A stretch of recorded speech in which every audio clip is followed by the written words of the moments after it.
Covid കാലത്തെ പ്രതിസന്ധി വലിയ അവസരമാക്കി മാറ്റിയ ഒരുപാട് പേരുണ്ട് നമുക്കറിയാം. കോവിഡ് കാലത്ത് വരയുടെ വിസ്മയം ഓൺലൈനായി തീർത്ത് കൊച്ചിയിലെ 5 കലാകാരന്മാർ ചിത്രരചനയിലൂടെ ഗിന്നസ് റെക്കോർഡാണ് ഈ 5 പേരും നേടിയത്.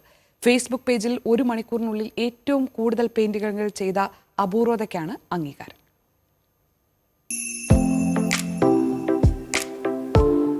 ഈ ഗിന്നസ് ബുക്കിൻ്റെ ഇവൻ്റ് എന്ന് പറഞ്ഞാൽ ഐ ഡേ ടു ഡ്രീം എന്ന് പറഞ്ഞൊരു ഈവൻറ്റിൻ്റെ പേര്.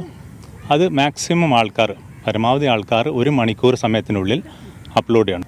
ഇൻഡോർ കേന്ദ്രമായി പ്രവർത്തിക്കുന്ന red art ഫൗണ്ടേഷൻ്റെ director Shri മാങ്ക് വ്യാസും USA കേന്ദ്രമായി പ്രവർത്തിക്കുന്ന IARFൻ്റെ ഡയറക്ടർ മഹിമ ഗുപ്തയുമാണ്.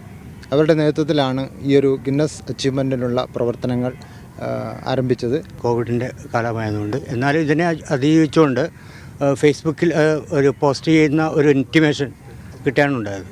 അതിൻ്റെ അടിസ്ഥാനത്തിൽ ഒരു അറ്റംപ്റ്റ് ചെയ്തു നോക്കി. അതിൽ നമ്മൾ വന്ന് ഒരു സ്ഥാനമായി. 112 രാജ്യങ്ങളിൽ നിന്ന് 1149 ആർട്ടിസ്റ്റ്മാർ ഈ പ്രോഗ്രാമിൽ പങ്കെടുത്തു. അതിൽ 797 പേരാണ് ഇതിനകത്തേക്ക് ക്വാളിഫൈഡ് ആയത്. കേരളത്തിൽ നിന്ന് മൊത്തം 23 പേരാണ് ഇതിൽ പങ്കെടുത്തത്. അതിൽ കേരളത്തിൽ നിന്ന് എറണാകുളത്ത് നിന്ന് 5 പേര്, അതിൽ ഞാനും ഉൾപ്പെടുന്നു.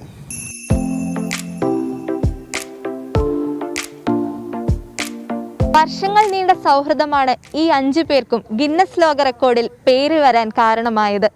ഇവരുടെ ഈ ഒത്തൊരുമ തന്നെയാണ് എറണാകുളം ജില്ലയ്ക്കും ഗിന്നസിൽ മറ്റൊരു പൊൻതിളക്കം കൂടി നൽകിയത്. Helen Maria, Manorama news, Kochi.